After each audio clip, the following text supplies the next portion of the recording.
सुप्रभात बच्चों, मैं अंजना गोयल आपकी संस्कृत विषय की अध्यापिका। बच्चों, पिछली कक्षा में हमने प्रथम पुरुष एकवचन, प्रथम पुरुष द्विवचन और प्रथम पुरुष बहुवचन के कर्ता और उनके अभ्यास कार्यों के बारे में पढ़ा था। आज हम मध्यम पुरुष एकवचन का नया अध्याय प्रारंभ करने जा रहे हैं। तो चलिए आज का अध्ययन प्रारंभ करते हैं। मध्यम पुरुष एकवचन। बच्चों, सबसे पहले हम देखते हैं मध्यम पुरुष किसे कहते हैं। बातचीत के क्रम में सुनने वाले के लिए मध्यम पुरुष का प्रयोग किया जाता है। अर्थात जब दो व्यक्ति बात करते हैं तो और जो बात सुनता है उसको हम क्या कहते हैं, मध्यम पुरुष। जैसे आप और मैं बातें कर रहे हैं तो आप सब कौन हो, मध्यम पुरुष हो। मध्यम पुरुष का प्रयोग पुल्लिंग और स्त्रीलिंग दोनों लिंगों में समान रूप से होता है। प्रथम पुरुष का प्रयोग हम तीनों लिंगों में करते थे, लेकिन हम मध्यम पुरुष का प्रयोग केवल पुल्लिंग और स्त्रीलिंग में करते हैं। अब हम देखते हैं प्रथम पुरुष की तरह मध्यम पुरुष का एक वचन का कर्ता कौन सा होता है। बच्चों, मध्यम पुरुष एक वचन का कर्ता तुम होता है। हम पुल्लिंग के लिए भी तुम और स्त्रीलिंग के लिए भी हम तुम ही लगाते हैं। मध्यम पुरुष एक वचन के कर्ता के साथ मध्यम पुरुष एक वचन की ही क्रिया का प्रयोग होता है। जैसे त्वम पठसि, तुम पढ़ते हो। पुल्लिंग में भी हम त्वम पठसि और स्त्रीलिंग में भी हम त्वम पठसि ही लगाएंगे। तुम पढ़ते हो, तुम पढ़ती हो। जिस प्रकार हमने पठ धातु के साथ सी प्रत्यय लगाया, उसी प्रकार हम प्रत्येक धातु के साथ सी प्रत्यय ही लगाएंगे। जैसे लिख के साथ लिखसी, हस हससी, बद बदसी, लेकिन हम उनका प्रयोग पुल्लिंग और स्त्रीलिंग में समान रूप से करेंगे और उनका अनुवाद करते समय हम पुल्लिंग और स्त्रीलिंग क्रियाओं का प्रयोग करेंगे। हिंदी अनुवाद। त्वम तत्र गच्छसि। त्वम माने तुम, तत्र माने वहाँ, गच्छसि माने जाते हो। तुम वहाँ जाते हो या तुम वहाँ जाती हो। त्वम पाठम स्मरसि। त्वम माने तुम, पाठम माने पाठ को, स्मरसि याद करते हो। तुम पाठ को याद करते हो। त्वम पत्रिकाम अपि पठसि। तुम पत्रिका को भी पढ़ते हो। अपि माने भी। त्वम अध्यापकम नमसि। तुम अध्यापक को नमस्कार करते हो या तुम अध्यापक को नमस्कार करती हो। त्वम किम लिखसि। त्वम माने तुम, किम माने क्या, लिखसि लिखते हो। तुम क्या लिखते हो। त्वम शनैः शनैः चलसि। त्वम माने तुम, शनैः शनैः माने धीरे धीरे, चलसि चलते हो। तुम धीरे धीरे चलते हो। त्वम क्षेत्रे धावसि। तुम क्षेत्रे मैदान में, धावसि दौड़ते हो। तुम मैदान में दौड़ते हो। त्वम फलानि अपि खादसि। तुम फलानि फल भी खाते हो। तुम फल भी खाते हो। किम त्वम दुग्धम पिबसि। किम माने क्या, क्या तुम दूध को भी पीते हो। त्वम शोभना बालकः असि। तुम सुंदर बालक हो। बच्चों, आपने देखा यहाँ पर हमने सभी धातुओं में सी प्रत्यय का प्रयोग किया और हमने इनका हिंदी अनुवाद किया। शब्द शक्ति।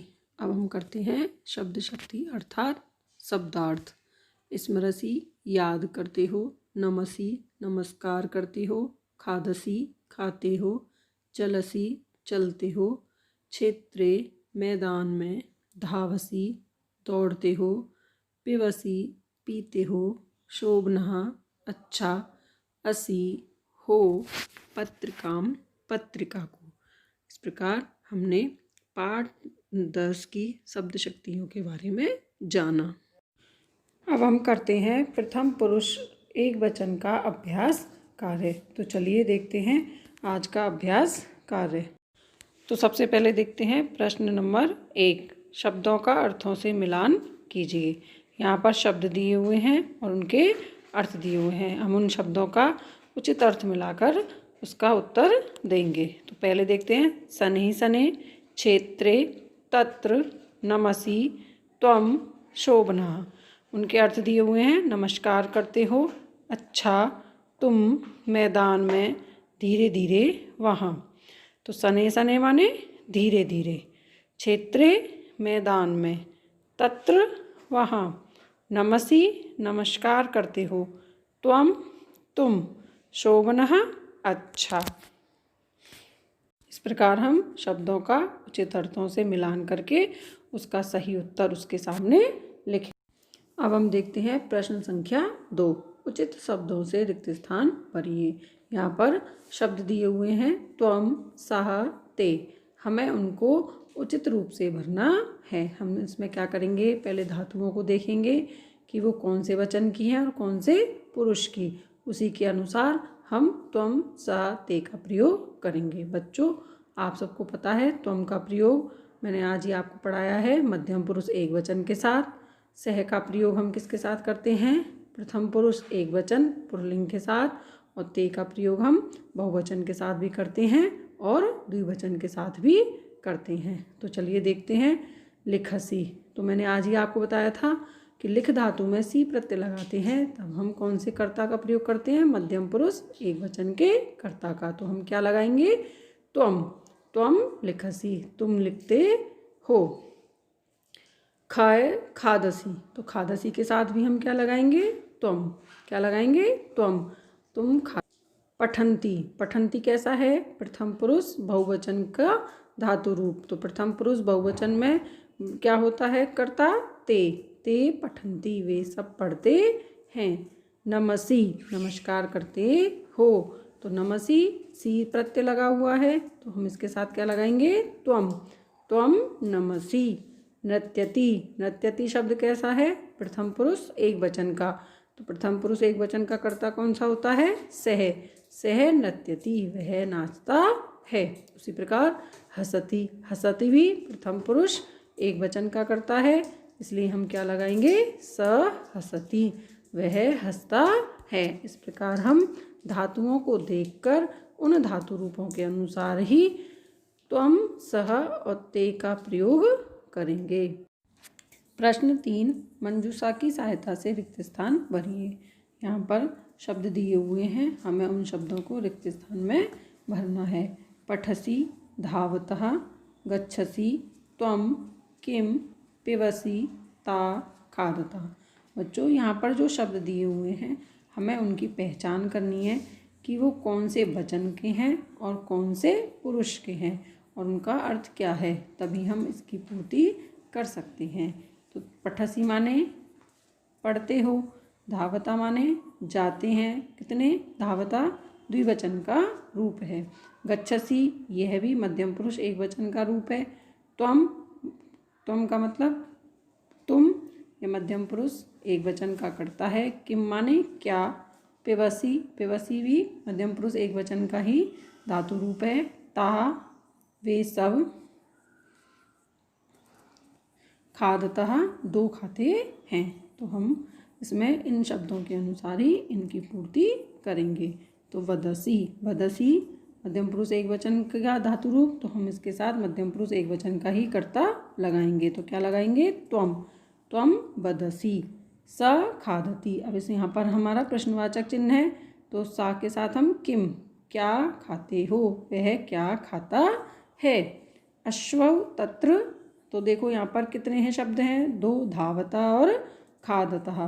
तो हम इसके साथ क्या लगाएंगे, धावतः, क्योंकि घोड़े वहाँ क्या कर रहे हैं, दौड़ते हैं। तो अश्वहु शब्द भी द्विवचन का है तो हम इसके साथ द्विवचन की ही क्रिया का प्रयोग करेंगे। तो क्या बनाएंगे, अश्वहु तत्र धावतः, वे दो घोड़े वहाँ दौड़ते हैं। कुत्र गच्छन्ति, गच्छन्ति शब्द बहुवचन का, तो यहाँ पर बहुवचन का रूप क्या है, ताः। ताः कुत्र गच्छन्ति, स्त्रीलिंग का ताः, तो वे सब कहाँ जाती हैं। बाले फलानी, तो ये बाले शब्द कैसा है, स्त्रीलिंग द्विवचन का, तो इसके साथ हम फल को क्या करते हैं, हम खाते हैं। तो खाने के लिए हम किस धातु का प्रयोग करते हैं, खाद धातु का। तो इसका रूप कैसे बन जाएगा? बाले फलानी खादतः। त्वम पुस्तकम पठसी। पठसी क्यों आया? क्योंकि हम पुस्तक को क्या करते हैं? पढ़ते हैं। तो त्वम कैसा है? मध्यम पुरुष एक वचन का कर्ता, तो हम इसके साथ मध्यम पुरुष एक वचन की क्रिया लगाएंगे। तो त्वम पुस्तकम पठसी, तुम पुस्तक को पढ़ते हो। तो त्वम कुत्र, कुत्र के साथ, तुम के साथ गच्छसी, तो त्वम कुत्र गच्छसी, तुम कहाँ जाते हो। तो त्वम दुग्धम पिबसी, तुम दूध को पीते हो, क्योंकि दूध को क्या करते हैं? हम पीते हैं। तो पिब धातु का अर्थ क्या होता है? पीना। तो त्वम के साथ हमने क्या लगाया? प्रथम पुरुष एक वचन की ही क्रिया, त्वम दुग्धम पिबसी। इस प्रकार हम इसकी पूर्ति करेंगे। प्रश्न नंबर 4, संस्कृत में अनुवाद कीजिए। बच्चों, आज हम हिंदी से संस्कृत बनाना सीखेंगे। तो चलिए इसका अभ्यास करते हैं। तुम पानी पीते हो, तो हम तुम को संस्कृत में क्या बोलते हैं? त्वम। पानी को संस्कृत में क्या बोलते हैं? जल। पीने को संस्कृत में क्या धातु होती है? पिब। तो हम त्वम के साथ पिब में क्या लगा देंगे? सी प्रत्यय। तो क्या बन जाएगा? त्वम जलम पिबसी, त्वम जलम पिबसी, तुम जल को पीते हो। दूसरा देखते हैं, तुम पुस्तक पढ़ते हो। ऐसे ही इसमें करेंगे। पढ़ने के लिए कौन सी धातु होती है? पठ। तुम के लिए हम संस्कृत में क्या बोलते हैं? त्वम। पुस्तक को पुस्तकम, तो पठ धातु में हम क्या लगा देंगे? सी प्रत्यय। तो क्या बन जाएगा? त्वम पुस्तकम पठसी, तुम पुस्तक को पढ़ते हो।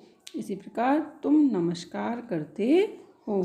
तुम को संस्कृत में त्वम बोलते हैं, नमस्कार करते को हम, नमस्कार करना कौन सी धातु? नम धातु। तो हम उसमें सी प्रत्यय जोड़ेंगे तो क्या बन जाएगा? तुम नमसी, तुम नमस्कार करते हो। इसी प्रकार तुम सत्य बोलते हो, तुमको उसी प्रकार बोलते हैं हम त्वम। सत्य सत्यम, बोलना बद धातु, बद में क्या लगा देंगे हम? सी प्रत्यय। तो त्वम सत्यम वदसी, तुम सत्य बोलते हो। तुम हंसते हो, उसी प्रकार तुम के लिए त्वम, और हंसना हंस धातु, त्वम के साथ क्या लगाएंगे? सी प्रत्यय। तो क्या बन जाएगा? त्वम हंससी, तुम हंसते हो। इस प्रकार हम संस्कृत में अनुवाद करना सीख सकते हैं। बच्चों, आज हमने मध्यम पुरुष एक वचन का अभ्यास कार्य किया और उसके बारे में जाना। अब हम मिलते हैं अगली कक्षा में अगले अध्याय के साथ। तब तक के लिए धन्यवाद।